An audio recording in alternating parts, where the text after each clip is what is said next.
Hello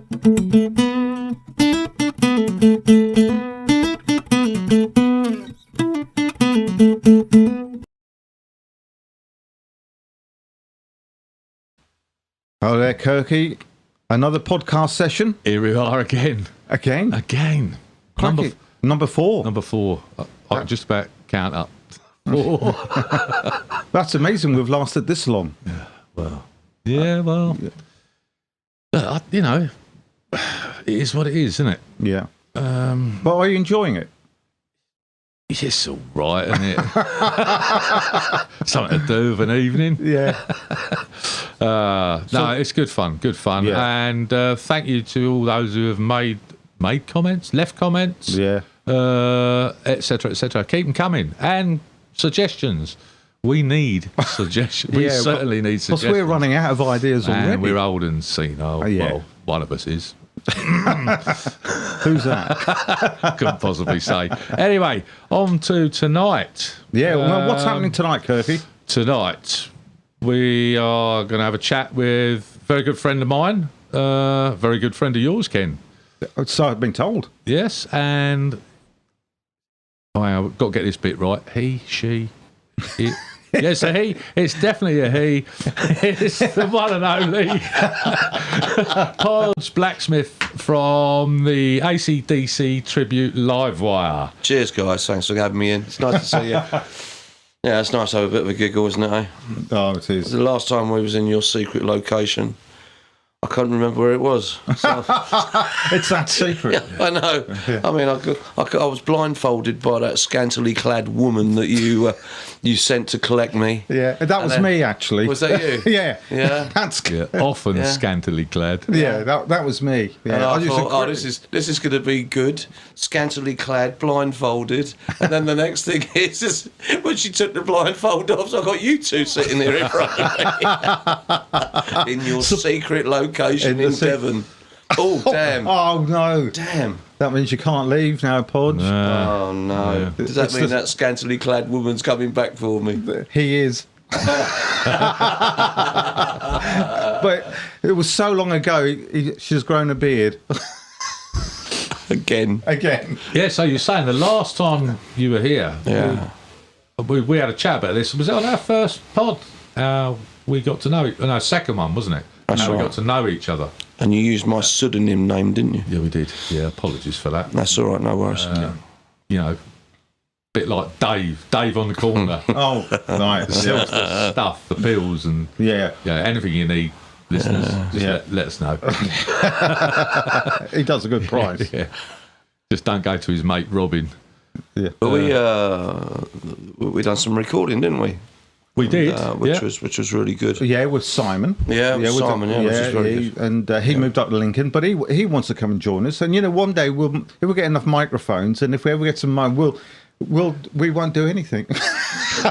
We'll spend Let's sell it all. I'll sell the whole bloody lot. Spend our days just talking and laughing. Yeah, we'll get everybody down here and have a reunion of those band members. Would it be a curry involved at all? Well, Oh, yes. Well, now there's the thing. We need to. Yeah. We need to get out for curry again, guys. I mean, Yeah. they were some of the funniest Yeah. nights. I don't think we allow curries in here because it'll set off the alarm. Oh yeah, we have to. No, sit down one. Proper sit down. Well, Yeah. pub first, then Yeah, curry. curry Are house. we Then back allowed to to the say pub. where we went at all? I see no harm in that. What? Well, do you know? Can you remember the name of the curry house? Saffron Lounge. Yeah, there you Bloody go. hell. Anybody know where that is? Yeah, Saffron Lounge was There's in. probably about 35 of them around the country. Well, that one it's a long way from here in Devon. It was up in a place called Baldock in Hertfordshire. Yes, it was. Oh, I vaguely remember. Oh, but- vaguely, yeah. Because they had a nice pub round the corner called the Cock. Was that it? Just the cock? No, Not the cock and crow and Not the the cock cock- and cock- dog, not but just the cock. no, the Fanny had done a runner. Sorry, am I allowed to say that on radio for you are, guys? of course you can. Yeah. But no, that's how we first met. Well, I mean, you used to come and see us play because you saw me in my other band, Black Dog, and then That was it. And then Kirky and myself, we started working together after all them years because we'd known each other since we were like, what, 16, 15, nappies. 16? Yeah. Nappies, really. So it's been a long time. Long time. Bloody Oh, hell. that's nice though. Yeah, but it's been fun. Are you still friends? Oh, that's Did I say no or just shake my head? I got a blindfold put on me just as he said that, so, or somebody said something. I don't know who it was. No, we are. that's nice. We are. though, isn't it? Yeah, no, that's it's lovely. great. We're having a lot of fun, And we're still having fun. we are. It's we're doing some great gigs, and yeah, it's always great to surround yourself with nice people in whatever you do, whatever work you do, whether it be in music, whether it be in the everyday job that you do. You know, just surround yourself with nice people, and to come in here, be invited in to do this is great because because we all know we all know each other so well, don't we? Yeah. Yeah. And because I remember you said, you and Simon said, like, can you put some vocals down for some stuff we've written? Yeah. And I said, yeah, okay, why not? And John DeBara, he still stays in contact, Well, yeah. I've never even met the guy, No. but he still sends me messages. Yeah. Lovely man. Oh, Yeah. he sounds it. He always sends sort of like hugs and kisses from him and the family and Yeah. sort of thing. And I've never met the guy. No. I'd love to meet him. Yeah. When I'm down there I think he plays around South Coast, Devon area. That's right. Yeah. Is that right? Yeah. Yeah. He does come up this way though now and again. Maybe he'll let us know. That'd be great. Yeah. Lovely to meet up with him. Yeah. I'm sure he'll get in touch with us. And then you needed a drummer, and I couldn't think of anybody better. So, I thought he was going to stop right there. Think of anybody, full stop. but then Kirky came on, and Made a right hash of it. that wasn't that good. Yeah. And we used to just put you in this corner. Yeah, that's facing the right. corner like a naughty boy. Yeah, Well, I was and still am naughty boy, obviously. that's a fact. But But the room's bigger now, Podge. It is. It's a It's lot- great. It's nice here. It's lovely. Yeah. Really, really good. I love the posters. The posters are fantastic. yeah, but good job his other half don't see him. Wow. Oh yeah. We've taken down the weapons, haven't we? We're taking down the weapons, yeah. And, Yeah, that was a bit disconcerting the first time I saw them hanging up there. All them kind of implements. yeah, Implements. yeah. Pleasurable implements. Well, I'll leave that Cheese on you. grater. He's great. But yeah. So, Podge, Yeah, go on. busy man, are you? What are you up to? Very busy. Livewire. Just before lockdown, we were really starting to get up towards that glass ceiling, and gigs were coming in thick and fast. Shows were growing, and it was just amazing. And we were right on the brink of going exactly how the guys had planned it to go. Then COVID hit, Right. so we all know how it hit all of us. Damn COVID. Damn COVID. Not COVID or the COVID. Damn COVID. Great shout. Yeah. Yeah, really good shout. And so that kind of killed everything stone dead for everybody, all the lampies, techies, everybody, as we well know. But coming out of that, it breeding confidence into the market for live music again has been tough. Mm-hmm. And it was tough for the first couple of years. But all of a sudden, we've noticed in the past 18 months, we're accelerating at an incredible rate. And ticket sales and the venues that we play are getting bigger again. Well, you are quite popular, aren't you? Yeah, we have an amazing fan base, and the fans who follow AC/DC, but also follow us, who try and emulate anything and everything that they do to the album. So whatever you hear on an album, so all the little kind of things by Brian, and all the little e's and oohs and that. So I have to study them. Yeah, Because just to make it clear for the listeners. Yeah. What's your? I know what you do in that band. Just tell them what you do. Well, I suppose it's easier if I was just to go into some kind of Geordie accent, you know. Brian Johnson's my character on stage. Yeah. So he's the guy who I try to portray. Right. You know, I do me best. But that's it, really. Yeah. But well, look, if anybody's listening there, if that listener is listening, have a look on YouTube. You'll see exactly what. We can put the links in our description. We'll do that. We'll put it all in our descriction about. But you'll see all his mannerisms, etc., etc. Very good. Excellent. I mean, it's excellent. I saw the last time I saw you was at the open air concert last year up in that was Bishop Stortford way. That was the Wannsee Festival. Oh, that was good. Wannsee, Wannsee. There's some great acts there, but you fabulous, great guys. The Bon Jovi Experience. Well, Tina Turner, I thought was just blue. The Tina Turner one was fantastic. Some cracking acts out. Oh yeah, but like yourself, you take on that persona. Yeah, it's not like you sound in your ordinary voice would introduce the next song. You are Brian Johnson while you're up there. Whilst I got the cap on, I mean, because I wear all the Harley gear. I mean, you know, like Brian did in the 80s, and you know, as soon as I put the cap on, even back in the dressing room, I say to the guys, right, I'm going into Brian mode, like, you know, and the cap goes on and we're ready to rock and roll. I mean, but they're a great bunch of guys. I mean, Ed, who steers the ship along with Tim, brilliant guys. And Ed's the bass player. You've got Dan Mosley, who's on rhythm guitar. He's Malcolm personified. He's the best I've ever seen. He is absolutely extraordinary. Yeah, and he really is. He looks like it. He's just amazing.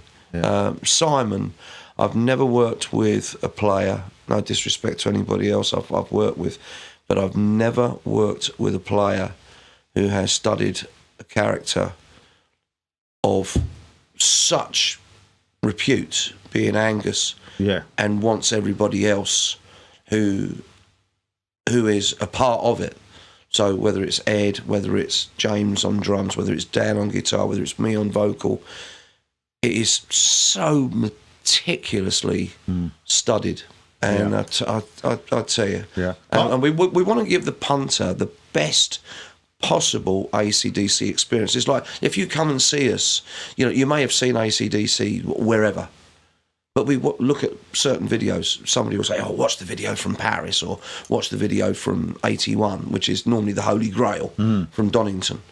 And we look at them, and there's a bit at the end where Brian goes towards Angus and kind of really gets his arms going towards him, and they go at the front of the stage, and it's them sort of things just spark people's memories of going, my God, I remember them doing that, you know. Well, let's face it, if you didn't do that, you might as well just go and listen to the average band playing AC/DC stuff in the pub. Yeah, exactly. You know, and we've got the full production, so we got 6 cannons, which are, up behind us. You know, there's a lot. I'm just very curious. Where do you get those cannons from? I mean, a cannon shop, Windsor. The Queen wasn't happy when we were taking them down from the battlements. The bloody corgi bit my ankles. No, they were Tim, our tour manager. He sourced them in New Zealand, so we had 6 of them flown in from New Zealand, and then they were revamped to the specification that we needed to, obviously for fire regs and everything else which goes with it. So I feel quite blessed at my age that I'm still got something to give. Yeah, it's carry on while you can. Why not? You got to check these guys out. It was absolutely fantastic when I saw you. It blew me away. It was great seeing you in the crowd. Yeah. It was awesome. Yeah. You know, and it's like I I don't get nervous before I go on stage. People have said, "Oh, what's it like playing in front of sort of like 500, 1,000?" Sort of like want to see 10,000 people in Penrith and that sort of thing. And I'm not as nervous. Yeah. In actual fact, I don't think I get nerves at all. I get more nervous going out with Blacksmith, as you well know, Kirky. And I do. Yeah, he's worried in case I cock it up, basically. Well, it's just in case you have that extra Stella, which pushes you over the edge. I've not had that extra one yet. I'm waiting for somebody to buy it for me. Oh, that's a fact. Yeah, nothing changes there. But yeah, no, we it's more, you're reachable, you're touchable.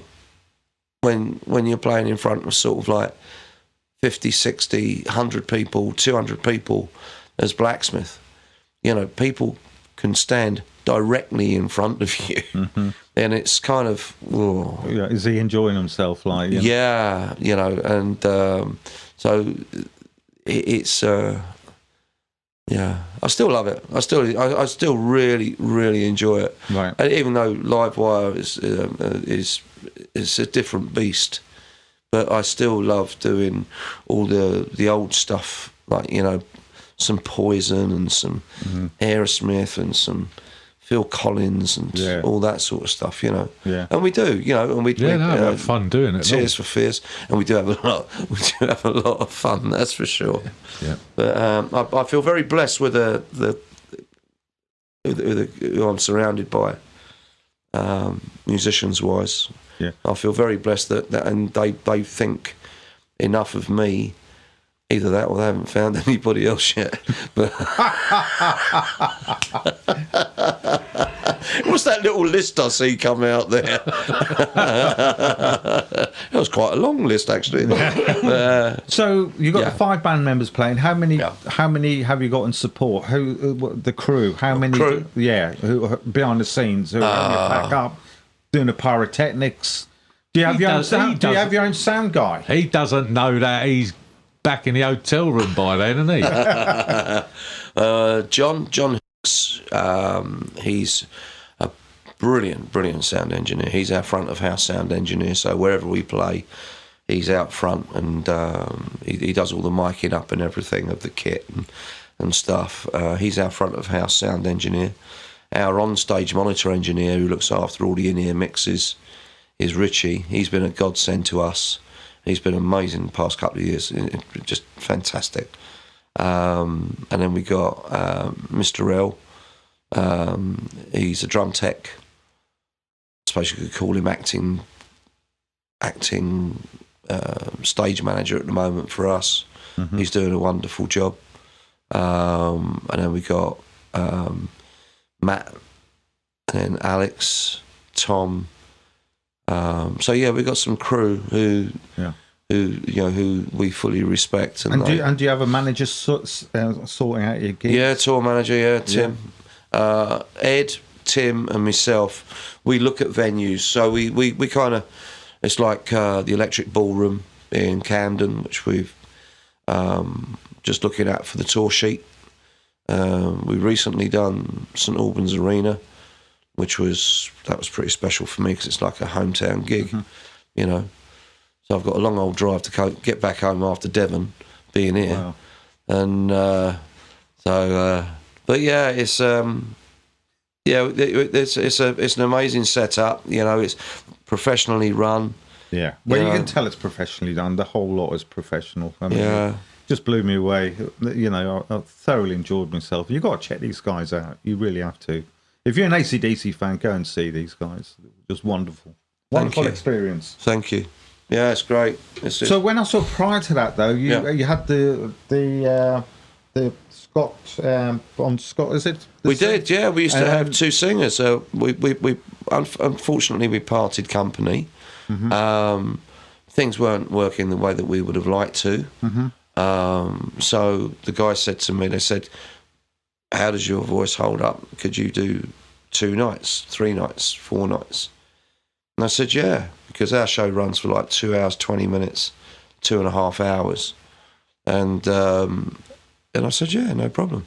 So I've been solely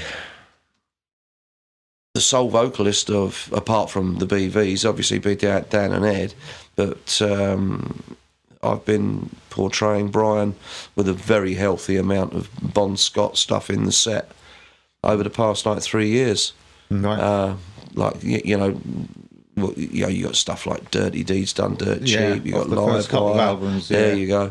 I mean, because Bon was, he was a bit special. Oh, it was. Yeah. He was, I mean, I know I portray Brian, but Bon, I was always a Bon fan. I'm sure you was as well, Kirky.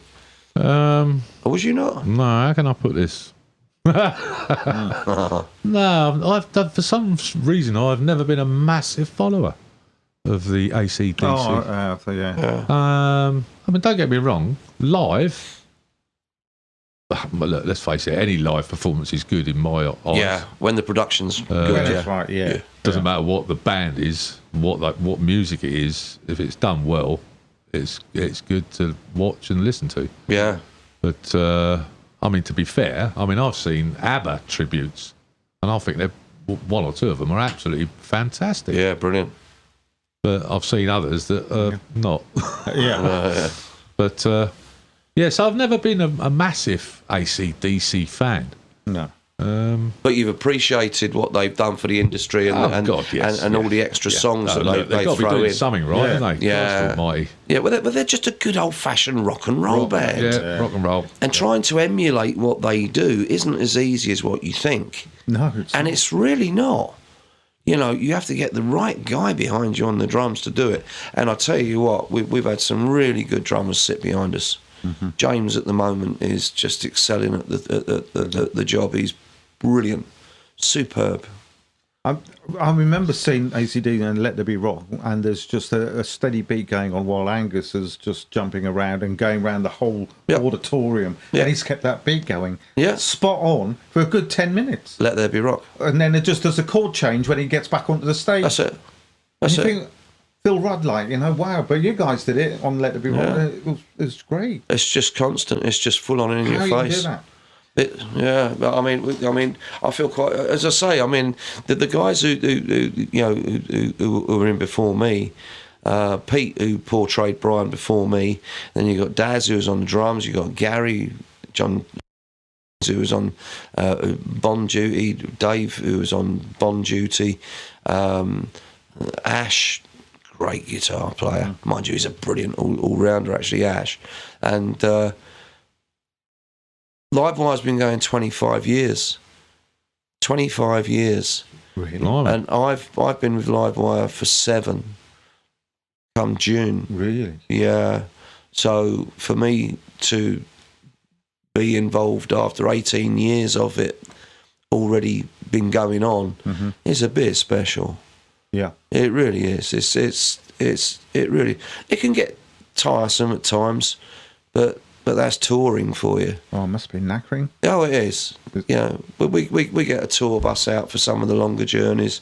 So, we hire in a double-decker tour bus or a single-decker or whatever, and all the gear gets loaded into a massive, great trailer, and on the back of the tour coach. So you can sit up in the lounge and drink beer and watch movies and play games, and it's the proper rock and roll lifestyle. And we're playing all the venues that our heroes did. So there's nothing like it. No. Oh, it's nothing like it. It's brilliant. It's so how do you guys interweave that life you've got with the rock band and your bread and butter daily work? How does that work out? I mean, do you go to your employers say, I'm not available for the next 2 months? How does that all work out? Well, we're all very lucky. I mean, I kind of was looking after my little boy from for the past 10 years. So I wasn't working during the day. I was doing the occasional bit here and there. But as he started going to school a bit more, he's becoming a bit more independent and stuff. So what I do is I've now found this job where I can work 4 days a week, and then Fridays they know that I may be there or I may be not. And they're absolutely brilliant, but they love my work ethic.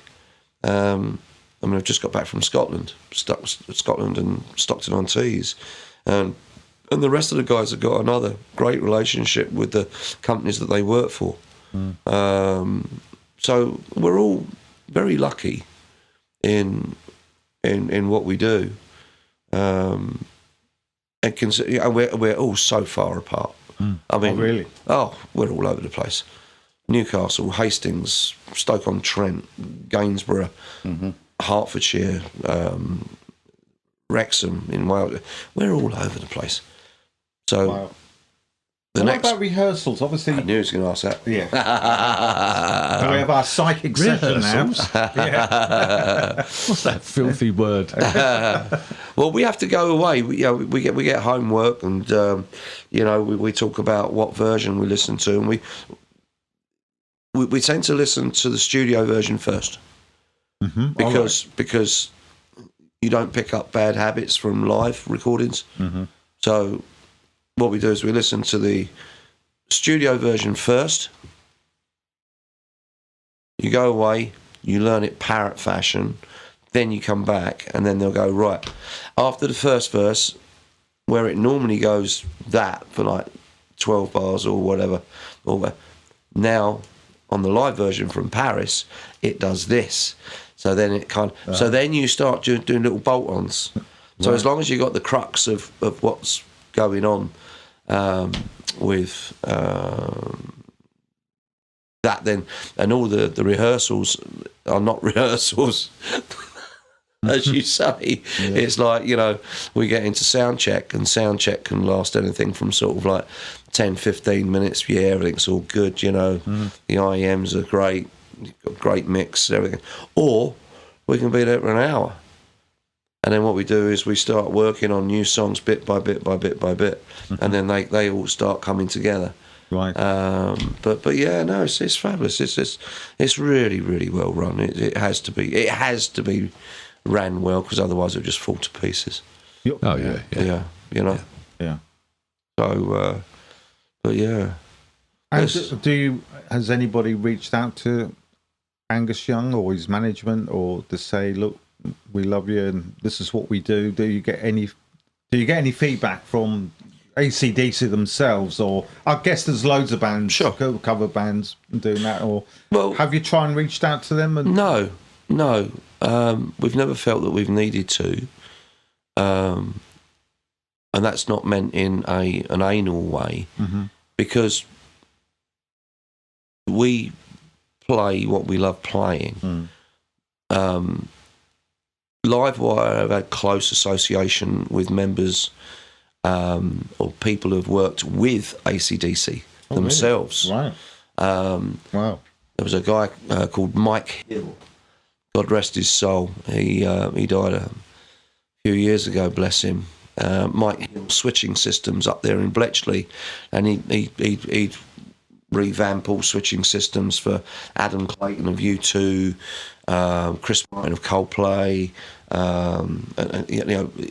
lovely man. And he used to work for Marshalls, and he built, I can't remember the model he built. I think it was the JCM. Oh, was it the JCM 800? I think, I don't know. Ed, the bass player, he'd let me know, and so would Simon. But he was the chief engineer. He was one of the chief engineers at Marshalls, and we used to take our amps to Mike, and he used to tell me stories. He used to tell me all the stories about AC/DC and Brian Johnson playing Paul and whatever when he went down to Maida Vale to have his audition with them.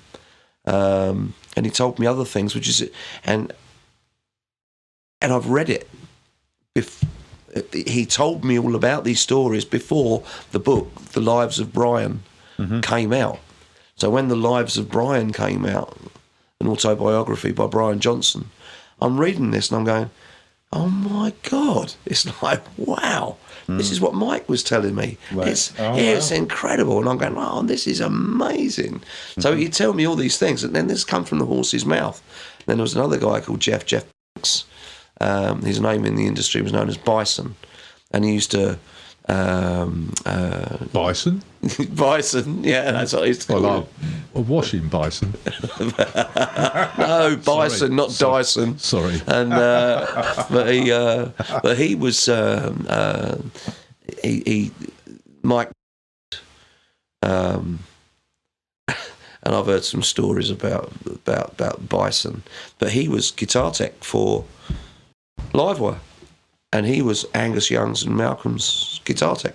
Wow. So the association between AC/DC and Livewire down the years has been pretty special. It's been so, it's nice to hear these stories, even though I never met the people themselves. Oh, then I've got to put you on the spot now. Go on.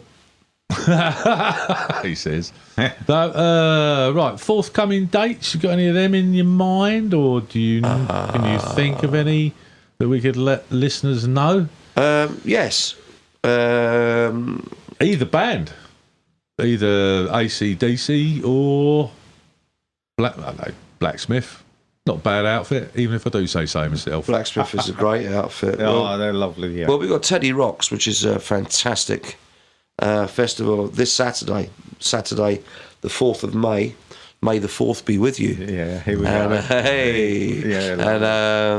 So that's Teddy Rocks, which is down in Blandford Forum, down in Dorset there. Oh, down to Dorset. Yeah, Dorset.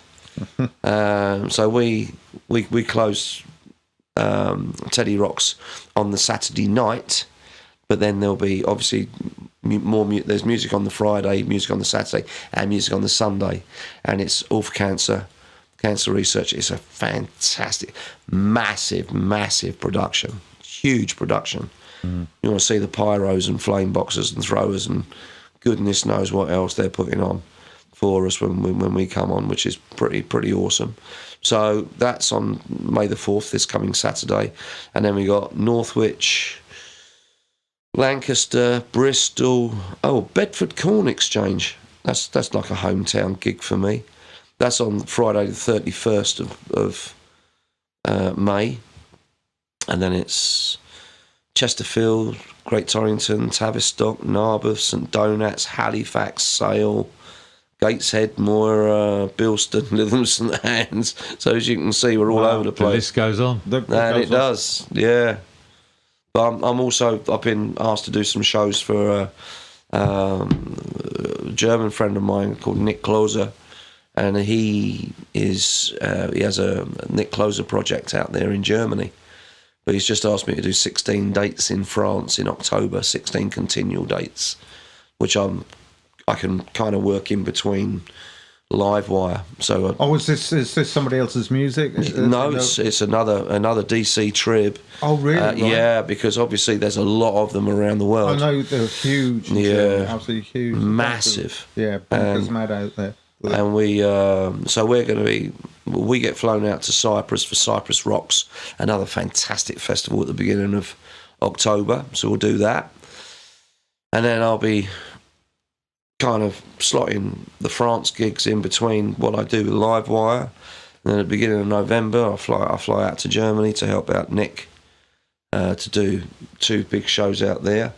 So yeah, I'm keeping really busy. It's wonderful. And it's great. He'll pop back now and again to do the odd Blacksmith gig, when he feels like it.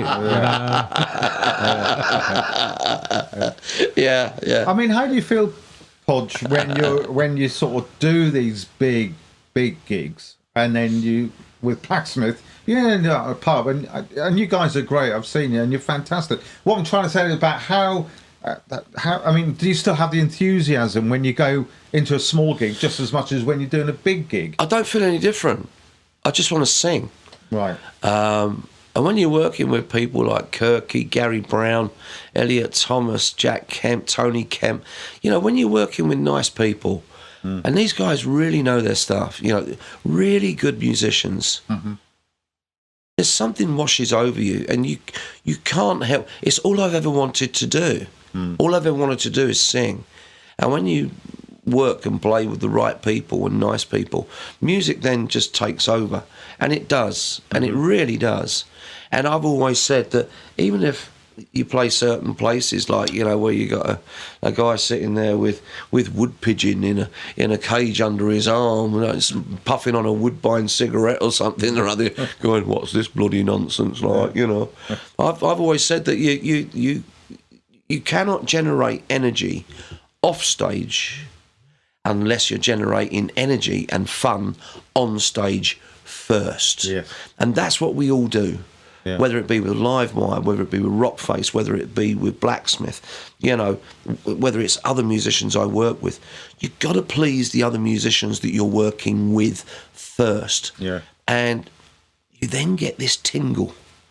I can't describe it other than that. It's a tingle which goes through you, and you just feel this kind of, oh yeah, you know, when you hit that big bloody A chord, or you know, you're a guitarist yourself, Ken. I mean, you're a bit good. So, you know, you know what it's like. Yes. Yeah, I know. Yeah, you do get that feeling like, you know, it's amazing. It's like a drug. It is. Yeah. It is. It is. It's exactly that. Something you can't put down. I mean, mate, I've got a few mates in a few bands, and you go and see them, and because they're up on stage and they look miserable as hell, it rubs off on the audience. You know, even if it's one of them just standing there playing the guitar, fantastic guitarist, but he's just standing there like a plank of wood, and everybody's just thinking, so what? Yeah. But if he engages with the audience, and you can see that the band's enjoying themselves, it rubs off onto the audience. Oh, yeah, indeed. Yeah, without that. But, I mean, I didn't even know you played drums, Podge. Well, yeah, I do very badly. Thank you. Yeah, but Kirky had a break, and then I was talking to Kirky, and I heard the drums going. I thought, God, Kirky can move quick for his age. But it wasn't. It was you on the drums. Yeah. And then Kirky sat down having a drink. Me, he goes, "Oh, I'll let him play for a little while. I can have a break. I'll milk it." Yeah. Yeah, no, it's such good fun seeing Blacksmith. Oh yeah, but I mean, Gary Brown and myself, I mean, we bounce off of each other. It's a bit like this, you know, I mean, it's a bit like this radio podcast which you're doing here. You two bounce off of each other so well, and it's kind of great to listen to you guys. I'm thrilled to be here. Oh, I'm pleased. Honestly, I really am. I'm really thrilled to be here. And you can come back again when we get decent microphones instead of baked bean can and a bit of string. Yogurt carton. Yogurt cartons. Yeah. My inspiration, you know, when I was younger was I was probably about 12, and they'd opened up. Do you remember when they opened up the lakes in Stevenage? They turned it from like farmland into the lakes. I vaguely remember it. Do you remember that? Yeah. And they had a massive great marquee, huge marquee, and I remember going into this marquee. And they had some live music on, and then a band came on, and this guy with beautiful blonde curly hair, and he wore a waist jacket. He looked sensational, and it was a band called the Nashville Teens. Do you remember the Nashville Teens? You know, Tobacco Road, the track Tobacco Road. Yeah. You know, and but there was a local hero of mine, and he was the reason I wanted to sing, and I wanted to. There was a band called Candy Rock. And there was Don Maxwell, Pete was on the drums, Doug was on keyboards, just the three of them. And they had to change their name from Candy Rock to Canned Rock because people were changing the C for the R. Yeah. So it became, instead of Candy Rock, it became... Yeah. So it was like, you know, it was Randy... Yeah. And I heard Don Maxwell sing, and I just went, wow. Great entertainers. Three for a three-piece. Weren't they amazing? You know, Pete Buckby, wasn't it, on drums? Pete Buckby, that was the name. Yeah, and Doug, somebody on keyboards and guitar. Yeah. And rock. I've got an old LP of theirs in my loft somewhere. They were on New Faces. They did the old Tchaikovsky's 1812 Overture. That's right. Yeah. They were incredible. They were fantastic. Yeah, great. Yeah. They did British Aerospace down at Hatfield when that was going. Wow. They played everywhere. Yeah. But they kind of... There's been some good talent about. Oh, yeah. But Don Maxwell, I mean, he was...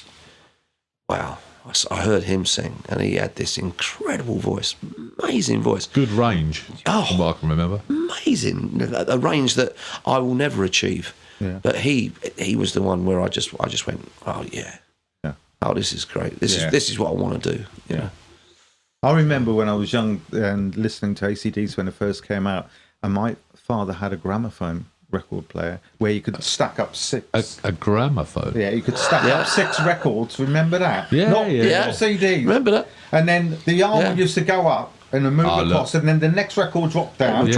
And then the third one would drop on top of the second one while I was still playing. And then you grab the arm and you're battling with this bloody thing, and you let go, and then the whole lot will go. And we'll have to do a pod explain to the younger viewers what that was. What a gramophone is. Yeah. There was a... You're 45. Dance it. Was it a dance it? I can't remember. Oh, was that Fireman Sam? Fireman Sam's fired himself up. I'll tell you what, this is the quickest 40 minutes I've known in my life. That just whizzed past. Can't be right. You're joking? Fireman Sam, hang on.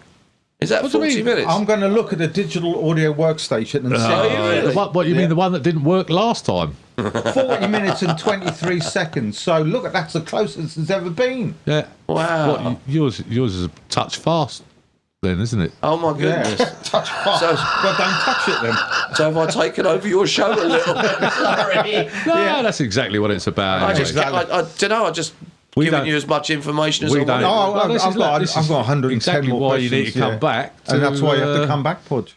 If you can. Talk about... Well, you can fire more questions than me now, and if you want to edit out stuff, then do that. Yeah, well, we'll edit out the first 35 minutes. And then Kirky will just have an out and out. He'll just say, hi, that's it, it's finished, goodbye. We'll put a recording on of some bird song. And this is latest Podge's song, the bird song. Yeah, but it'll be like... In Geordie. The bird song. No, give us your paint, you bastard. Yeah, I know we're in shite, man. To be fair, though, I mean, 40 odd minutes. Sometimes it's too long. Sometimes it's not long enough. Well, but I think, to be fair, we haven't even had a cup of tea yet. No, we haven't had a cup. Put the kettle on. She did. That's all she did. Said, please. Yeah, well, that's all she did. I thought you'd get the hint. Do you take, what do you have, tea or sugar? No, I'm not having anything. I'm fine. I'm going to go have a pint once we're done here. Take it out. And I'll let your scantily clad, blindfolded woman who comes into... here she comes. Oh, hello. Lead you out. Here she comes out. Yeah, she's all right, isn't she? Yeah. Oh, wow. But yeah, so, well...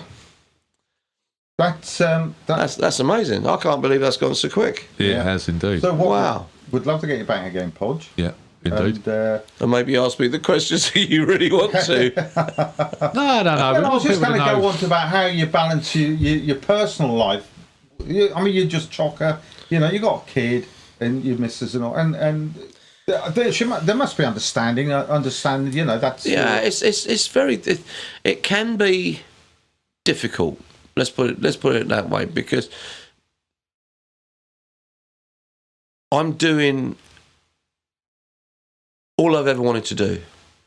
I'm playing all the venues that our heroes have played: Saxon, Judas Priest, Zeppelin, Floyd. I'm playing all these venues throughout the country, and they've been there, and we put hard. That was funny. Tim, our tour manager. He's brilliant, Tim. He goes out with Roy Wood on tour, doing the Christmas things, yeah. Really? And I don't think he does them anymore, but he was saying, we played the Whitley Bay Playhouse, which is up there, up in the northeast. Yeah, fantastic venue. I love it. I've heard of the northeast. It's great up there, honestly. And I mean, I don't know why. There's something about the northeast where I just feel so much more comfortable. I really do. Well, that's where Dracula was, wasn't it? Whitley Bay? Or was that Whitby? No, that was Transylvania, wasn't it? No, he was a Geordie, wasn't he? What are you talking about? Call me a lad. No I disrespect. want to bite your neck. What's the matter with you? Disrespect to the northeast, but I prefer the slightly northwest.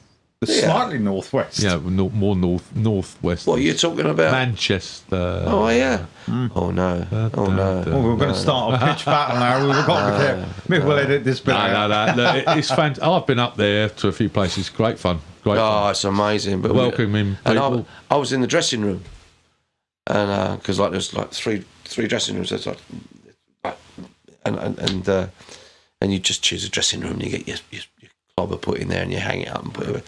Really great place. And I'm sitting there, I was just on my phone, and Tim walked in and he went, "That's where Roy Wood sits."